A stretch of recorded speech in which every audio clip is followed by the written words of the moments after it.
Di Indonesia, Kementerian Pemberdayaan Perempuan dan Perlindungan Anak mencatat 11.952 kasus kekerasan terhadap anak akibat grooming. Data itu diperoleh sejak 2021 sampai 2023. Kebayang gak sih? 11.952 kasus, kurang lebih 12.000 kasus hanya dari tahun 2021 sampai 2023. Itu yang melapor. Padahal kasusnya lebih dari itu untuk yang tidak melapor. Banyak orang bertanya-tanya, apa sih child grooming itu? Kasarnya gini, saya tidak akan berbicara child grooming adalah enggak. Child grooming itu kurang lebih seperti ini ya. Ada seseorang dewasa ya, dia melakukan hubungan. Awalnya mungkin hubungan hanya sebatas komunikasi ya. Hubungannya ini memang bukan hubungan terlarang pada awalnya, tapi ketika hubungan ini terjadi antara siapa dan siapa dan memiliki tujuan atau motif menjadi apa, itu yang akhirnya menjadi hubungan itu terlarang. Seseorang dewasa tiba-tiba ya mempunyai hubungan dekat sekali bahkan intens dengan seorang anak. Kita tahu lah ya, di Indonesia tuh kategori anak aja tuh umur misalnya lelaki dewasa dengan usia sekitar 20 tahunan atau 19 tahun tiba-tiba dekat dengan seorang anak yang berumur 9 tahun, 12 tahun gitu ya. Bahkan ada yang lebih kecil dari itu, komunikasi intens setiap hari, bertemu setiap hari, mungkin awalnya namanya anak-anak dikasih hadiah-hadiah, akhirnya terjadilah child grooming. Banyak gak sih terjadi seperti itu? Banyak banget ya. Data tadi aja sudah membuktikan 11.900 sekian, hampir 12.000. Itu 2021 sampai 2023. Itu yang melapor, yang tidak melapor lebih banyak dari itu. Kadang miris sekali ketika membaca kasus-kasus child grooming di media sosial ya. Bahkan adalah ya beberapa artis yang mengalami child grooming dari usia masih sangat-sangat kecil ya. Kadang kita berpikir child grooming ini sebenarnya terjadi oleh orang-orang terdekat ya. Jadi kalau ada orang-orang terdekat misalnya seperti paman kah dia atau kakak tiri kah dia atau ya mungkin orang lain yang dianggap sebagai hero, pahlawan yang setiap saat ada tapi kadang mempunyai motif-motif tertentu. Itu banyak sekali terjadi hal-hal seperti itu saat ini ya. Mungkin yang di blow up oleh media sosial itu sangat sedikit ya, tapi kenyataannya itu sangat-sangat luar biasa. Efek dari child grooming itu kepada si korban ya. Satu persatu kita bahas di sini. Kenapa child grooming itu terjadi? Child grooming terjadi karena ya si korban ini mungkin mendapatkan perhatian ekstra, perhatian lebih dari si pelaku. Ya namanya juga child grooming ya, jatuh pada anak-anak. Anak-anak ini kan senang dengan hadiah-hadiah.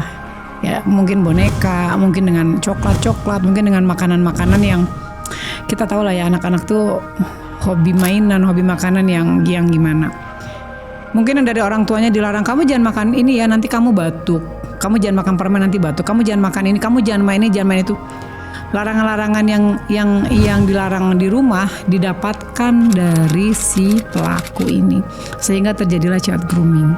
Makanya tuh kadang sebagai orang tua kalau dibilang kita terlalu mengawasi anak juga nggak bagus, sehingga anak tuh merasa tertekan. Tapi kalaupun misalnya si anak tidak diawasi, itu lebih bahaya lagi. Nah jadi sebagai orang tua gitu ya, kita harus pintar-pintar lah menjaga tumbuh kembang sang anak ya, supaya mereka tidak merasa terkekang di rumah, sehingga mereka ketika mendapatkan perhatian dari luar, sehingga akhirnya merasa lebih dekat dengan orang luar bukan dengan orang rumahnya. Itu sebenarnya yang faktor utama gimana banyak terjadi kasus-kasus child grooming. Kemudian alasan kedua adalah niat si pelaku yang memang sudah menjadi suatu penyakit, yang sudah menjadi suatu dorongan, sehingga sangat menyukai anak-anak. Mungkin awalnya hanya menyukai, tapi ketika ada kesempatan akhirnya melakukan aksi lebih dari kedekatan tanda kutip itu. Bisa juga si pelaku ini korban dari child grooming. Jadi seperti terkesannya itu melampiaskan masa lalu dia seperti itu, kenapa nggak dilakukan sekarang ke anak lain. Itu pun bisa menjadi pemicu ya. kalau bahasa kita tuh penyintas ya.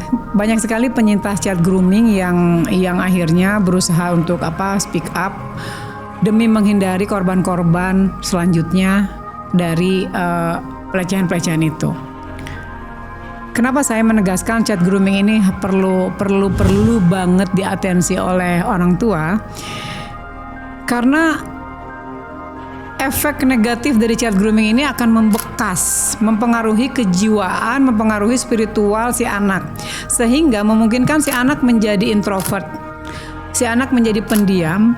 Yang lebih buruk adalah si anak menjadi pendendam. Dia ingin melakukan hal yang sama yang terjadi terhadap dirinya, itu yang sangat-sangat kita khawatirkan sebagai orang tua tentunya. Banyak sekali kasus-kasus terjadi di Indonesia, tapi para korban tidak berani speak up.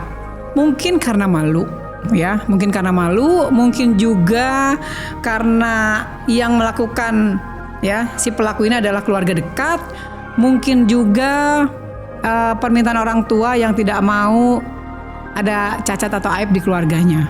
Jadi memang banyak sekali faktor-faktor yang menyebabkan kasus ini tidak terlalu terblow up di media sosial. Kadang juga ada child grooming itu terjadi perbantahan, artinya dibantah oleh pelaku.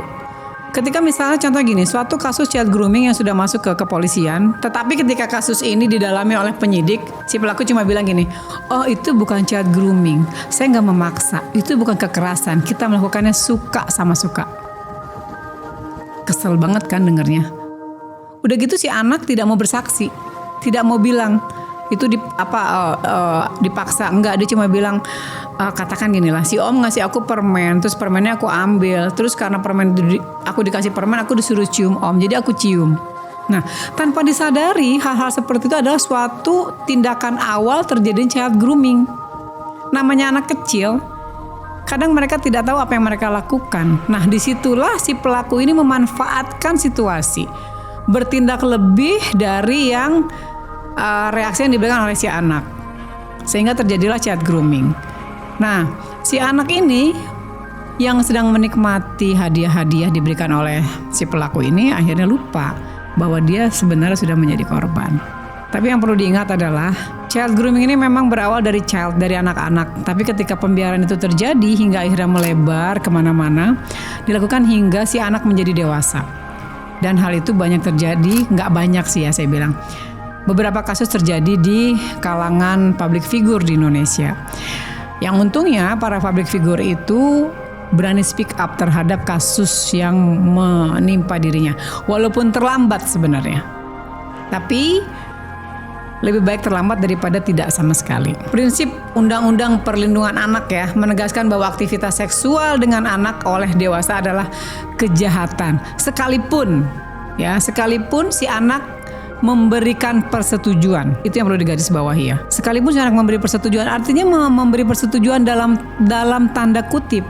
Hal apa? Itu yang saat yang sekarang ini sangat dimanfaatkan oleh para pelaku hingga terjadi pembiaran terhadap pelecehan-pelecehan seksual. 1,45 juta anak Indonesia menjadi eksploitasi seksual dari digital dari mulai game kah dia, dari mulai sosial media kah dia, itu banyak sekali. Bahkan ada game tuh Roblox itu akhirnya dulu kan di lost tuh sama Komdigi sekarang keren banget sih Komdigi tuh, menurut saya tindakannya udah oke lah, akhirnya membatasi pengguna si Roblox ini harus di atas usia 16 tahun atau sudah memiliki KTP. Banyak para pelaku yang berdalih bukan manipulasi, bukan paksaan, tapi terjadi karena suka sama suka Yang perlu diingat adalah dalih suka sama suka tidak pernah menghapus unsur pidana. Karena ingat, anak kecil tidak bisa memberikan statement atau perizinan bahwa ya saya boleh, ya saya izinkan. Anak-anak yang perlu diingat adalah itu. Kenapa? Karena anak walaupun dia menyatakan persetujuan, tapi namanya anak-anak persetujuan anak ini dinilai sebagai incompetent consent.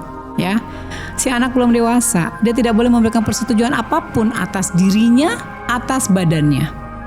Makanya hal-hal seperti ini sangat dimanfaatkan oleh para pelaku child grooming.